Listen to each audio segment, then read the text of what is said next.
शेख अकबर मुहिद्दीन इब्न अल-अरबी एक बहुत बड़े साहिब कश्फ व करामत सूफी बुजुर्ग, अजीम फलसफी, मुफक्किर, मुहक्किक, अदीब, दानश्वर गुजरे हैं, जिन्होंने तज़किया नफ्स, इस्लाह कल्ब व बातन पर बहुत जोर दिया और तसव्वुफ पर कई किताबें भी तहरीर फरमाई।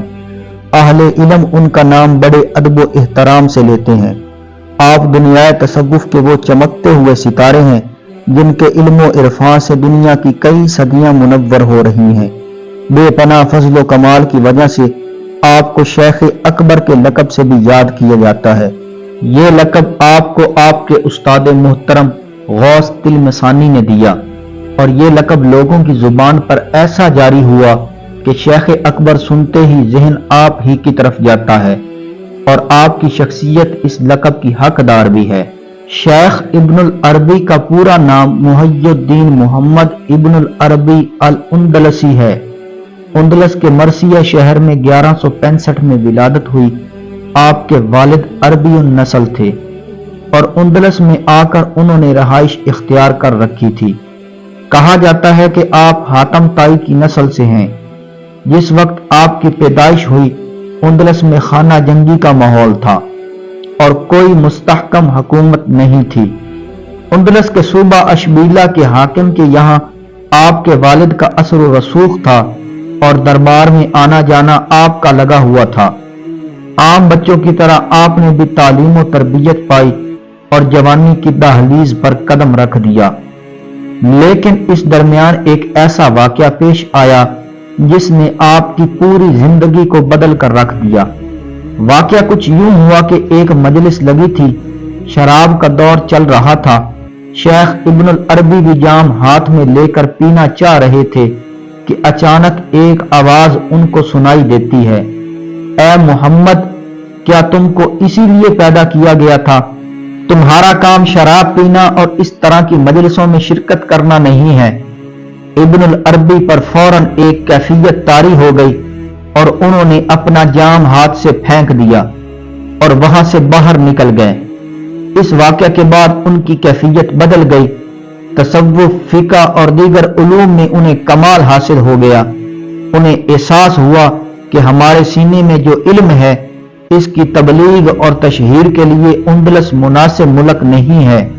चुनांचे वो वहां से निकलकर 1194 में मराकश पहुंचे, जहां अबू मोहम्मद अब्दुल अजीज बिन अबू बकर अल कुरैशी और दीगर उलमा से मुलाकात हुई। मराकश में शेख इब्नुल अरबी ने एक खानका कायम की और तसव्वुफ को फरोग दिया। 2 साल के मुख्तसर अरसे में उनका तवील हल्का बन गया। शेख इब्नुल अरबी फिर उंदलस लौट आए और कुछ साल यहाँ कयाम किया। उनके दिल में अल्लाह ताला की तरफ से ये बात डाल दी गई कि मेरे बंदों को उस करम के बारे में बताओ जो मैंने तुम पर किया है। चंद साल के बाद वो वहां से 1299 ईस्वी में मक्का मुकरमा पहुंचते हैं और तकरीबन 2 साल यहाँ कयाम करते हैं। उसी जमाना में उन्होंने अपनी मारकतुल आरा किताब अल फतुहातुल मक्किया की तसनीफ शुरू की। इसके बाद वहां से बगदाद और इराक गए। चंद दिनों बाद यरूशलेम पहुंचते हैं और हर जगह तसव्वुफ और उलूम का एक हल्का कायम कर लेते हैं। दमिश्क में उनकी मुलाकात सुल्तान सलाहुद्दीन अयूबी के बेटे अल मलक अल जाहिर से होती है, जो उनकी बेपनाह कदर करते हैं। शेख मुहिद्दीन इब्नुल अरबी 1211 में कुनिया पहुंचते हैं, जो उस वक्त सुल्जूक सल्तनत की राजधानी थी और एक अजीम शहर था। यहाँ पर सुल्तान कैकाऊस ने आपका वलवले के साथ इस्तकबाल किया और आपकी रहायश के लिए एक मकान बनवाया, जिसे आपने बाद में एक बेकारी को दे दिया।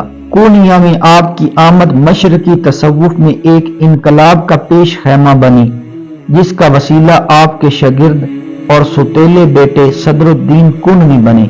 सदरुद्दीन कुनवी मौलाना जलालुद्दीन रूमी के करीबी दोस्तों में से थे। आपने इब्नुल अरबी की किताब फसूसुल हकम पर शरह भी लिखी, जो आज तक हरफ आखिर समझी जाती है। सुल्तान अलाउद्दीन कैकबाद आपके मुरीदों में से थे और आपकी बेपनाह इज्जत किया करते थे। اخیر عمر میں شیخ ابن العربی دمشق آ گئے۔ یہیں 1240 میں شیخ ابن العربی کی وفات ہوئی۔ دمشق میں ہی آپ کا مقبرہ ہے۔